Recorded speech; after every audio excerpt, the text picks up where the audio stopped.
There is a version of pain that makes sense, the sharp kind, the kind that arrives with a name, loss, failure, betrayal, grief. You know what caused it. You know, at least in theory, that it will pass. That kind of pain is hard, but it is honest. It has edges you can hold. Then there is the other kind, the kind that has no clear origin, or one that should have stopped mattering by now. The kind that sits in your chest at 2 in the morning without an invitation. The kind that returns just when you thought you were done with it. 3 years later, in a stranger's laugh, in a song you weren't prepared for. That kind doesn't follow the rules you were taught. And most people, when they encounter it, do the only thing they know how to do.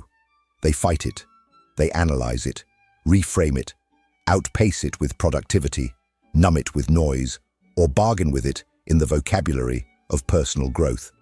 They try to solve it, because that is what the culture around them insists pain is. A problem. Something that, with the right perspective, the right therapy, the right amount of time, will eventually go away. The Buddha would not have called this healing. He would have called it the second arrow. There is an ancient teaching in the Pali Canon. When a person is struck by an arrow, they feel pain. That is inevitable. But most people immediately reach for a second arrow and shoot themselves with it. The arrow of resistance, of complaint, of refusal. The first arrow is unavoidable. The second is entirely self-inflicted. And it is the second arrow, not the first, that creates the chronic wound. This is the diagnosis the Buddha offered. Not as philosophy, but as clinical observation. What he identified was not a condition of human weakness, but of human misunderstanding. People are not suffering because they are broken. They are suffering because they are at war with suffering itself. And that war, unlike the pain that started it, never ends on its own. The word he used to name the entire structure of this condition was dukkha. It is almost always translated as suffering. And that translation, while not wrong, is dangerously incomplete. Because dukkha is not just the acute pain of loss or the chronic weight of unhappiness. It is the name for something more fundamental, the particular texture of a life organized around resistance to the way things actually are. What you will find in this video is not comfort. It is something rarer, a map, one that names precisely what is happening inside you when the pain refuses to leave, and why the methods you have been using to manage it keep producing more of it. The Buddha spent 45 years teaching one thing in 1,000 different forms. By the end of this video, you will understand what that thing actually was, and feel perhaps for the first time that you have somewhere real to go with it.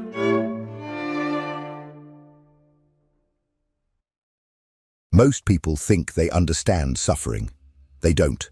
They understand pain, which is different. Pain is an event. Suffering, in the Buddhist sense, is a structure. And until you can see the structure clearly, you will keep treating the symptoms while the architecture of the problem remains untouched.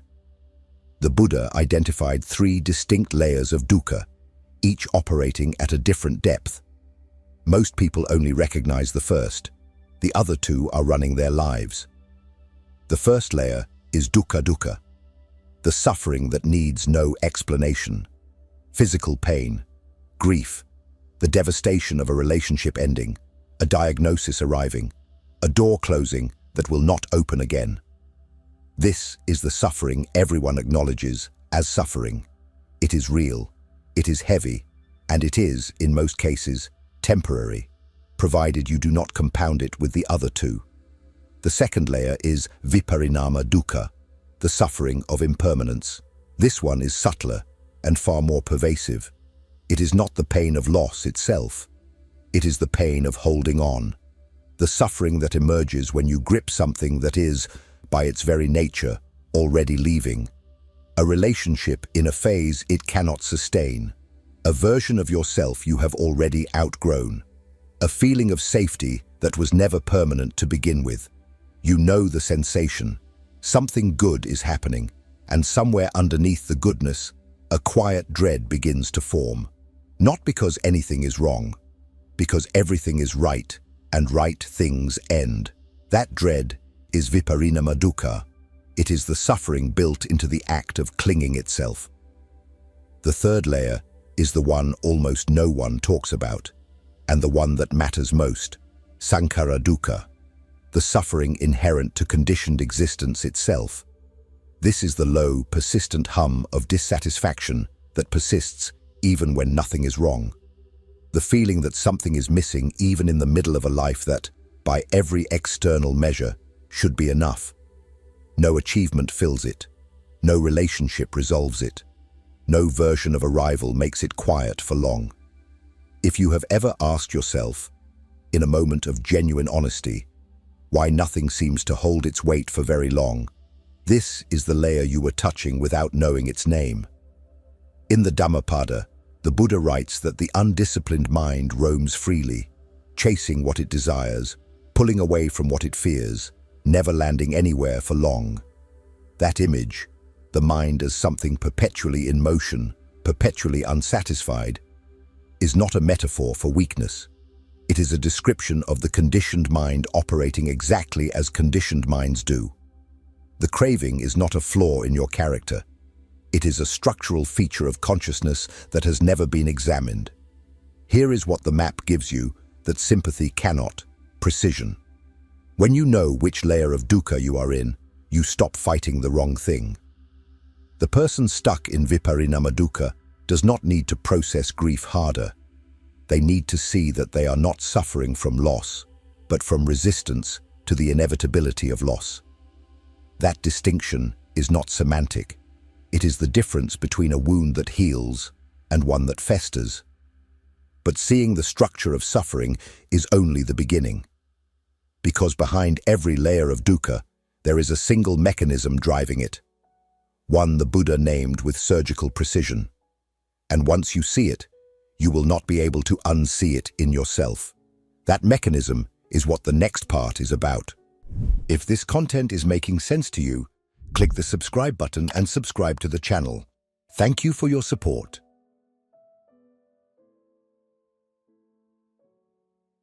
There is a question the Buddha considered more important than any other.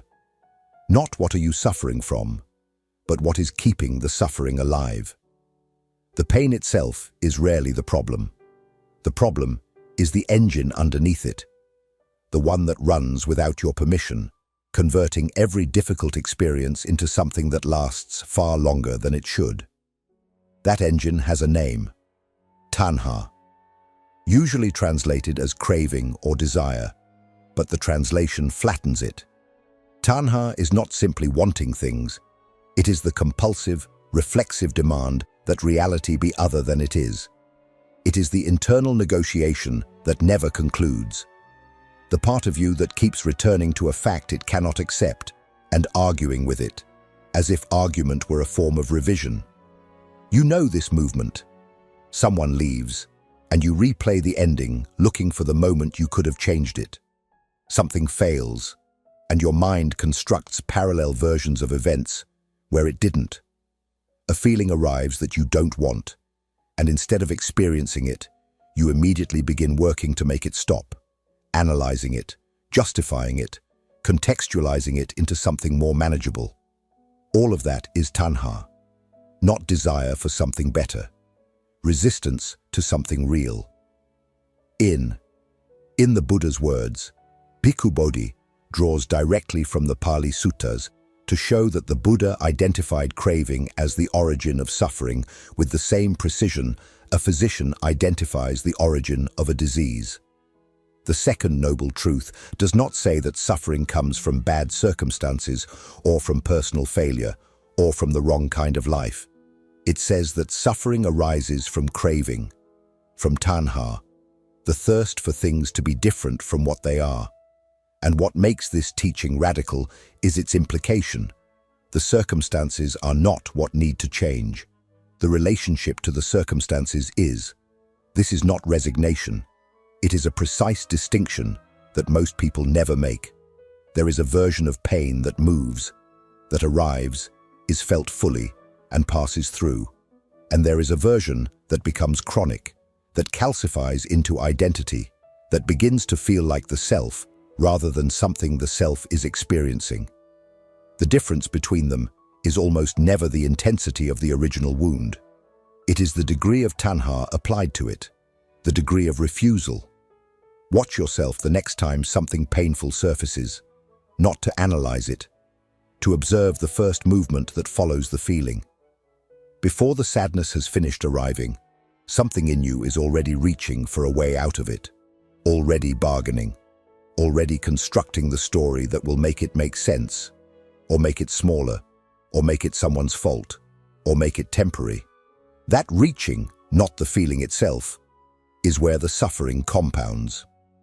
What tanha produces is not just more pain. It produces a particular kind of exhaustion, the exhaustion of a mind that has been fighting the present moment for years without ever winning. Because the present moment does not negotiate, it simply is, and every ounce of energy spent demanding that it be otherwise is energy that does not go toward actually moving through it. Understanding tanha is not yet freedom from it, but it is the first real foothold, because you cannot release what you have not named. And now that you have named it, the obvious question becomes, what does release actually mean? Not the self-help version of letting go, but the real one. That is where we are going next.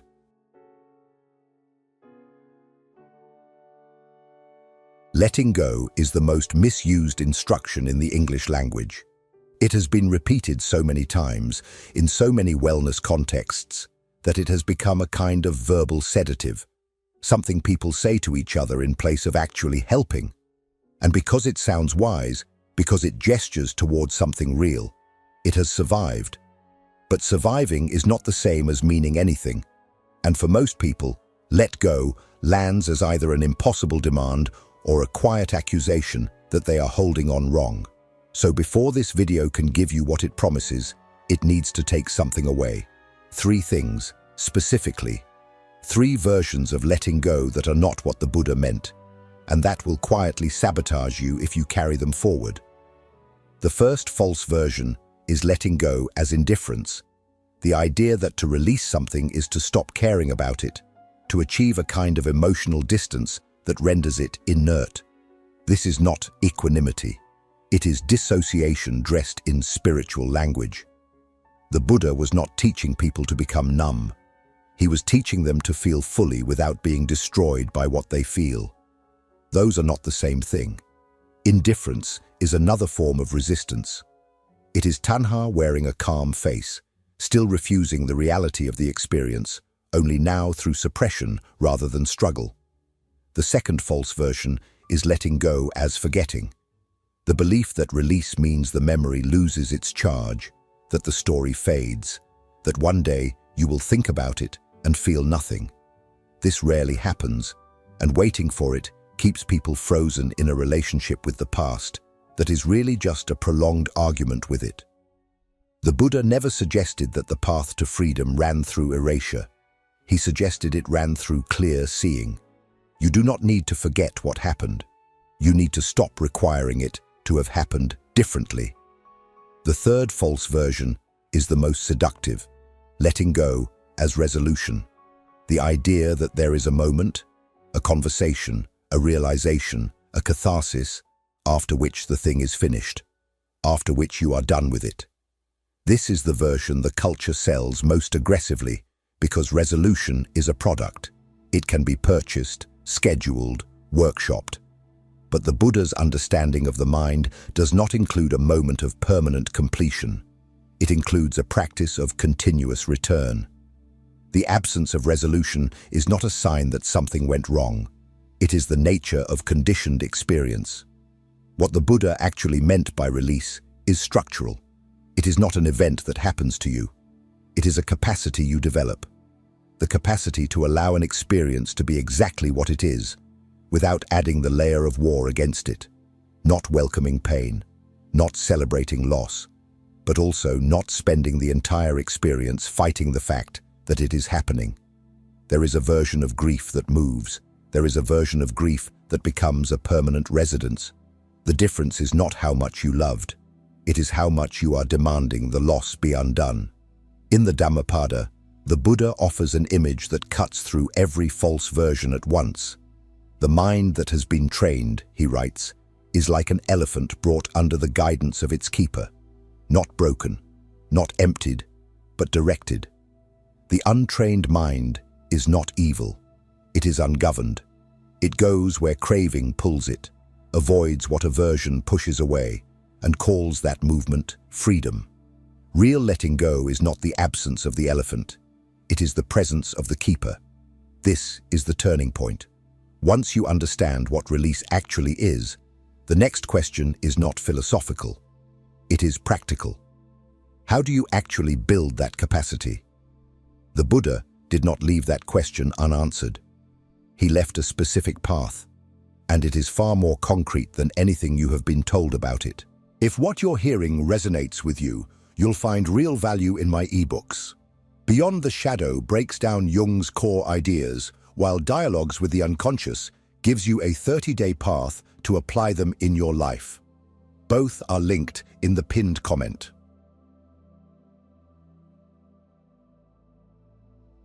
The Eightfold Path has a reputation problem. In most Western contexts, it arrives as a list of ethical prescriptions, right speech, right action, right livelihood, that sound vaguely like a Buddhist version of good manners. People nod at it, find it admirable in the abstract, and move on without ever understanding what it actually is. Which is a shame, because what it actually is has nothing to do with manners. It is a detraining protocol, a systematic dismantling of the mental habits that convert experience into chronic suffering. Every element of the path, read through the lens of tanha, is not an instruction about how to behave. It is an instruction about how to stop feeding the engine you now know is running underneath your pain. Take right intention, samma sankappa, the second element of the path. Most translations render it as the intention toward renunciation, goodwill, and non-harm. That is accurate, but it does not land. What it means in practice is this. Every time you encounter a difficult experience, there is a fork. One direction is the intention to resist, to demand, to negotiate, tanha, at the wheel. The other is the intention to meet the experience without that demand. Right intention is not a feeling you summon. It is a direction you choose, repeatedly, in the ordinary moments where the fork appears. The argument you decide not to have with a fact. The grief you decide to feel instead of outpace. The discomfort you allow to exist without immediately engineering its removal. Right mindfulness, samasati, is where the practice becomes visceral. In the Buddha's words, the Buddha describes mindfulness not as relaxation or passive awareness, but as a precise, active observation of experience as it arises and passes.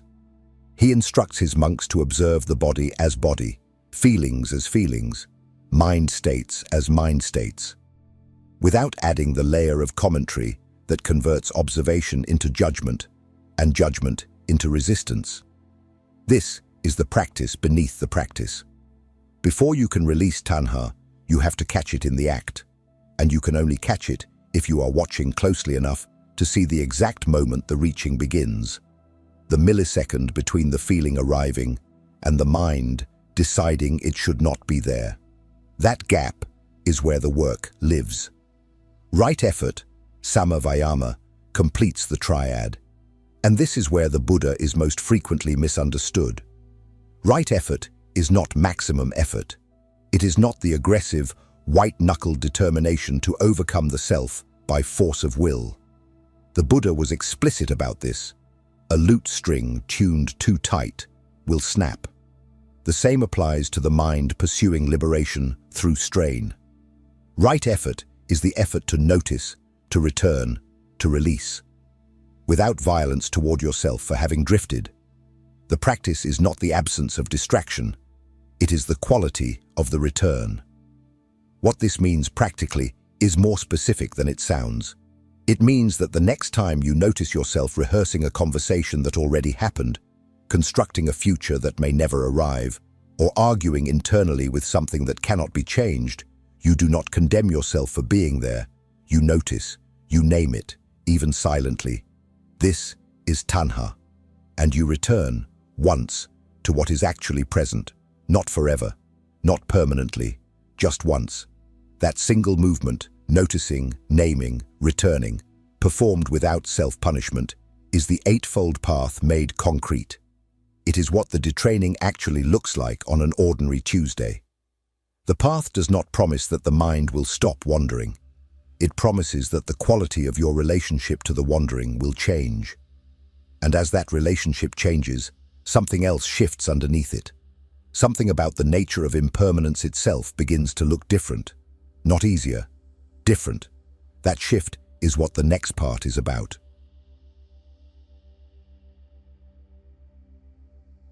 Everything you have ever loved has already begun to leave, not as tragedy, as physics. The cup of coffee this morning, the version of yourself that existed 5 years ago, the quality of light in a room you will never enter again. Impermanence is not something that happens to the things you care about. It is the condition under which everything exists, including you. The Buddha did not discover this. He was the first to look at it without flinching and ask what it actually means for how a human life should be lived. Most people relate to impermanence in one of two ways. The first is denial, the practical daily refusal to take it seriously, the assumption that the things that matter will remain available indefinitely, right up until the moment they don't. The second is despair, the conclusion that if nothing lasts, nothing is worth having, a quiet nihilism that masquerades as wisdom. The Buddha rejected both with equal force. Denial and despair are two faces of the same resistance. Both are tanha, one demanding that things stay, the other punishing reality for the fact that they won't. What the Buddha proposed instead was something the mind resists almost instinctively: direct, sustained contact with impermanence as a feature of experience rather than a threat to it. Not as a concept to accept intellectually, but as something to actually feel in the body, the arising and passing of breath, of sensation, of emotion, of thought. In the Buddha's words, the Buddha instructs his disciples to dwell contemplating impermanence in all formations, perceiving suffering in what is impermanent, perceiving the absence of a fixed self in what is suffering. That sequence is not accidental. It is a graduated dismantling. You begin with the observable fact, things pass, and follow it all the way down to its most liberating implication. That implication is this: the same impermanence that causes viparinama dukkha, the suffering of clinging to what is already leaving, is the very structure that makes release possible. If the pain were permanent, there would be nothing to practice. If the grief were fixed, if the fear were immovable, if the pattern were sealed, then the work would be meaningless. But nothing is sealed. The mind that has been contracting around a loss for 3 years is not a mind that is permanently damaged. It is a mind that has been practicing contraction. And what has been practiced can be unpracticed. This is where impermanence stops being a source of grief and becomes a source of genuine traction. The Dhammapada carries a verse that has survived 25 centuries, not because it is comforting, but because it is structurally true. The mind that once wandered where it wished, ungoverned and pulled by craving, can be brought under guidance, not by force, but by sustained attention. The wandering is not the permanent condition. It is the starting condition, and starting conditions change. What changes them is not a single insight. It is repetition in the direction of clarity. Every time you notice tanha arising and choose not to follow it into its habitual argument with reality, the groove deepens slightly in a different direction. Every time you allow an experience to be what it is, without immediately reaching to change it, fix it, or escape it, you are practicing something the mind will slowly become better at. Not because you are disciplined, because the mind is plastic, and what you repeat becomes what you are. There is something almost unbearable about this, and something quietly hopeful. The unbearable part is that there is no shortcut. The hopeful part is that there is a direction. And now you are standing in it, facing the final question the Buddha's teaching raises. The one this entire video has been building toward, and the one most people spend their lives carefully avoiding.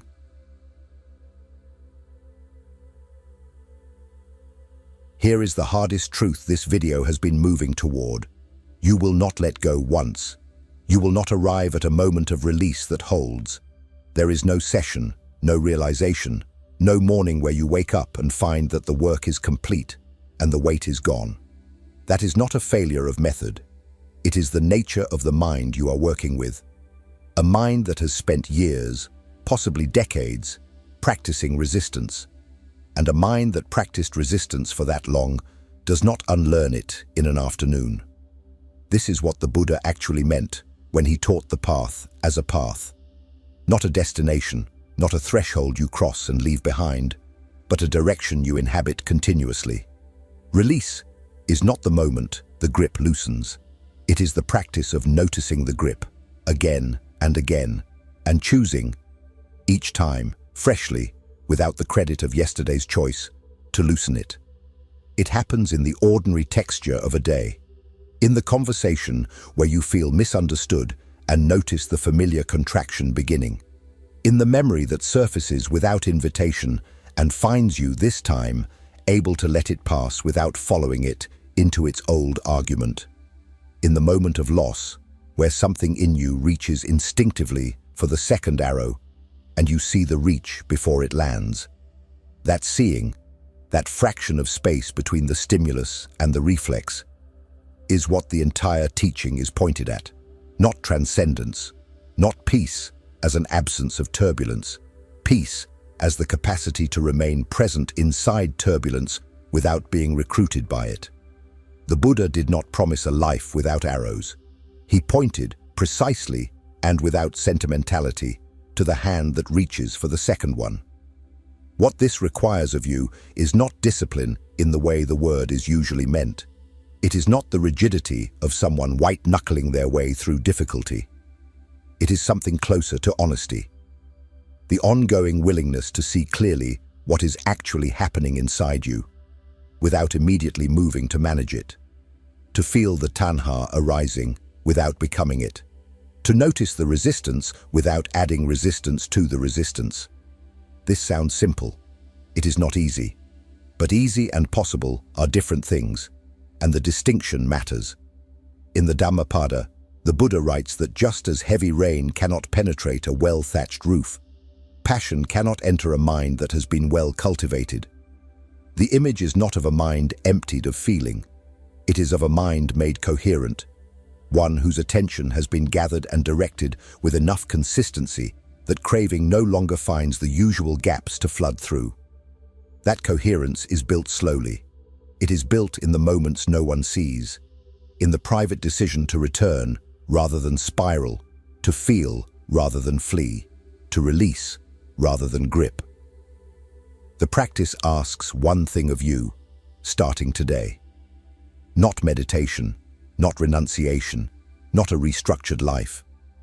One thing.